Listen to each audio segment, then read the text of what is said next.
예, 네, 감사합니다. 예. 오늘이 그 1월 21일인데 1일이 뭔지 대충 다 아시죠? 나이 그 좀 젊은 분들은 모르시겠지만은 1968년 1월 21일입니다. 오늘부터 꼭 55년 전 되는 날인데 그날 그 북한의 그 특수부대 124 군부대라는 그 특수부대에서 31명을 이제 여기다 파견을 했습니다. 그래가지고 뭐 파견이 아니라 침투를 시킨 것이죠. 그래갖고 청와대 일대에서 뭐 엄청난 전투가 났는데 그날 저녁 때 그 우리 친구 우리 중학교 다닐 때 동창의 아버지가 대령이었는데 그날 돌아가셨습니다. 그리고 그날 경찰서장, 종로 경찰서장도 죽고 지금도 세검정 가다 보면은 거기 그 경찰서장이 죽은 자리에 그 경찰서장 동상도 있고 그렇습니다. 그러고 나서 이제 31명을 다 죽이는 데까지 뭐 한 달 정도 걸렸는데 그중에 지금 2사람이 살아있는 거로 돼 있습니다. 한 사람은 여기서 자기가 자살하려고 그랬는데 가르쳐준 바에 의하면은 죽어야 되는 겁니다. 근데 그 순간 죽을 수가 없었어요. 그래가지고 살아남아가지고 그 목사님이 됐습니다. 김신조 목사님이라고 그러니까 무장공부 출신인데 그래서 그 사람이 생포됐기 때문에 뭐하러 남한에 왔느냐 그랬더니 박정희를 목을 따라왔다 그랬습니다. 박정희 목을 따라왔다. 청와대를 깔아왔다. 이렇게 얘기를 하는데 1월 23일 날 무슨 일이 있었냐면은 그날 그러니까 여기서 막 전쟁은 아니지만은 난리가 난 것이죠. 그거를 이제 그 정보를 수집하려고 미국의 정보함이 그러니까 별로 크진 않은 군함입니다. 그 군함이 이름이 푸에블로라는 군함인데 그 군함이 1월 23일 날 원산 앞바다에 가 있었습니다. 그런데 미국 얘기로는 우리는 결코 그러니까 바다에도 영토 개념이 있어가지고 그것을 영해라고 그럽니다. 근데 영해에 들어가면 안 돼요. 그러니까 우리나라 영해에도 만약 미국 여객선이 들어오는 것도 허락을 받지 않으면 안 됩니다. 남의 나라 들어가는 거니까. 그런데 미국 군함이 북한의 영해에 들어왔다. 그래가지고 북한 비행기도 뜨고 북한 해군이 가서 그것을 잡아왔습니다. 그거 잡아온 다음에 보니까 미국 뭐 항공모함도 오고 막 다 오고 난리가 났습니다. 예. 그런데 결국 미국 병사들이 장교들이 11개월이나 이제 묶여 있다가 겨우 11개월 만에 이제 풀려났습니다. 그 사이에 전투하다 죽은 사람도 있고 이런데 그 배를 북한이 미국 제국주의의 침략의 상징인데 자기네들이 싸워서 승리했다라는 그 기념으로 지금도 대동강에 있습니다. 대동강에다 이렇게 정박을 시켜놓고 북한 젊은 친구들을 북한 애들을 데려다가 이렇게 미국 놈들은 제국주의자라고 교육을 시키는 거예요. 이렇게 한 번씩 앞에 들고 와서 지금 보는데 거기 이제 그림들도 전시를 하고 미국이 말이죠. 해마다 그 배를 내놓으라고 이맘때가 되면은 그 배를 내놓으라고 북한한테 요구를 합니다. 그 북한은 안 된다라고 소리 지르는데 금년에 미국 국회가 금년 1월 3일 날 117대 국회가 이제 새로 들어섰는데 작년 11월 선거한 그 국회가 117대입니다.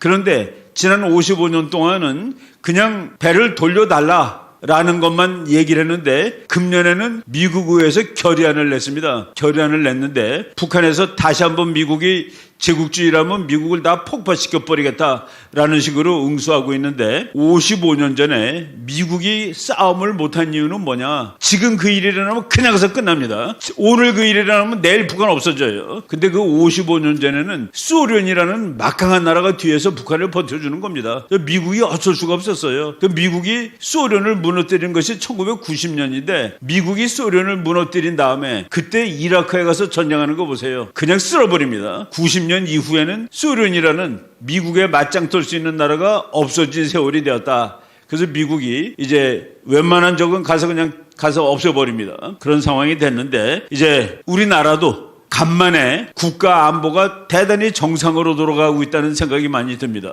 우리 국제정치학 이론 중에 말이죠. 고슴도치 이론이라는 것이 있습니다. 고슴도치 이론. 영어로 포큐파인 띠어리라고 그러는 것인데 아주 고슴도치는 조그만 동물인데 사자가 개를 못 잡아먹습니다. 표범이 그거 잡아먹으려고 그러다가 막 가시에 막 찔러요. 근데 그 가시에 독이 있어가지고 그 잡아먹지 못하고 표범이나 뭐 이런 동물들이 가시가 깊이 박히면 나중에 병들어 죽는답니다. 염증 나고. 그래서 국제정치에서 작은 나라라도 자기를 지키기 위해서 핵을 만들 때 그 효과가 있어요. 그러니까 고슴도치가 되는 겁니다. 포큐파인이 되는 건데 그래서 그 이론이 포큐파인 띠어리입니다.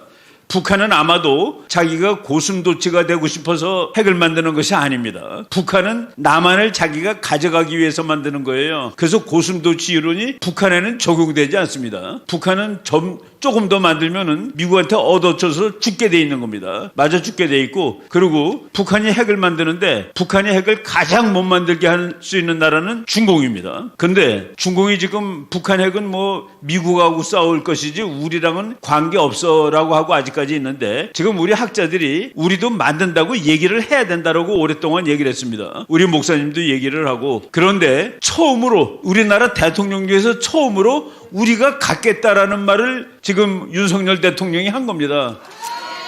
그러니까 미국이 깜짝 놀라가지고 그거 가지면 안 돼라고 얘기를 하는데, 맞아, 우리도 국제법을 어기는 것은 별로야, 국제법을 지키는 게 좋지. 그랬더니 미국이 자기 핵을 다시 갖다 놓겠다라는 식으로 얘기를 해야 된다라고 지금 미국 연구소에서 말들이 나오고 있습니다. 우리가 한번 세게 나가니까 미국도 한국말을 들어주는 것이고, 그래, 우리 만들지 않을게 라고 하는 겁니다. 그래서 이제 국제정치도 그렇게 평화를 얘기하면 평화가 없어집니다. 전쟁을 얘기하면 평화가 오는 거예요.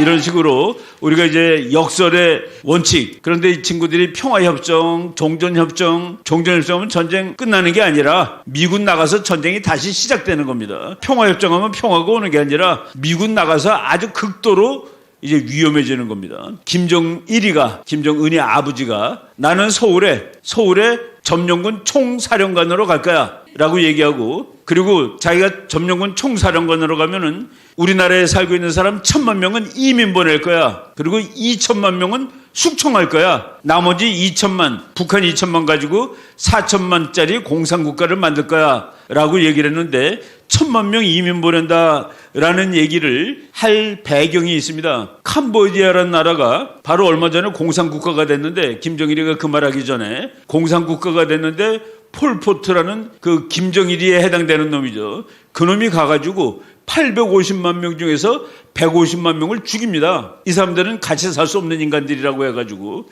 근데 그 150만이 5분의 1이니까 대략 우리나라 5천만의 5분의 1이 1,000만입니다. 그 1,000만 명을 이민 보내겠다, 없애겠다고 그랬는데, 이민 보내겠다는 말은 왜 나왔냐면은 이 150만 명을 죽이겠다고 해놓고 맨 처음에는 총으로 쏴 죽입니다. 근데 폴포트가 생각해보니까 총알이 아깝다는 생각이 들었어요. 그래서 몽둥이로 때려 죽이고 도끼로 때려 죽였습니다. 근데 몽둥이는 잘 안 죽는단 말이죠. 그래서 빈배에 태워가지고 바다로 보냈습니다. 굶어 죽은 거예요. 그러니까 그걸 보고서 김정일이가 이거 1,000만 명을 이민 보내면 되겠다라고 얘기한 겁니다. 그런데 그 5분의 1에 속하는 사람이 누군지 우리가 잘 한번 알아보겠습니다. 내가 요거 말하고 이제 끝날 텐데, 폴포트가 보니까 우리와는 공산국가에서는 죽어도 살 수 없는 인간들, 1. 군인 중에서 장교들, 2. 공무원들, 3. 장사꾼들, 우리 사업하는 사람들, 기업하는 사람들은 공산주의에 못 삽니다. 그리고 4. 선생님들, 우리나라 종교조 선생들이 공산주의 되면 자기 살 것 같죠? 다 죽습니다. 남한 선생들 하나도 안 남을 거예요. 5. 지식인이라고 씁니다. 지식인. 6. 종교인, 종교인 뻔하죠. 제일 애매한 게 지식인이라. 지식인을 어떤 사람이 지식인이냐? 캄보디아는 학벌이 낮아요, 우리나라보다. 대학교 문턱에 갔던 모든 사람을 지식인으로 쳤습니다. 대학에 문턱에 갔던 사람들. 그리고 그다음에 이렇게 숫자가 별로 안 돼. 안경 낀 모든 사람들. 너네 책보다 눈 나빠진 놈들이야. 안경 낀 모든 사람들. 그리고 그다음에는 손 내놔봐. 너 손이 너무 하얘. 그걸 다 죽였습니다. 여러분 몇 개 속합니까? 여러분 몇 개 속해요? 일단 교회 다니니까 종교인에 속합니다. 공부 좀 한 사람 지식인 되죠? 살 수 없어요. 우리가 이 나라를 통일하고 북한 사람들을 구해줘야 됩니다. 북한 137cm면 군대 갑니다. 137이 넘으면 군대를 가요. 137은 대한민국 초등학교 4학년 학생, 남학생 평균 키입니다.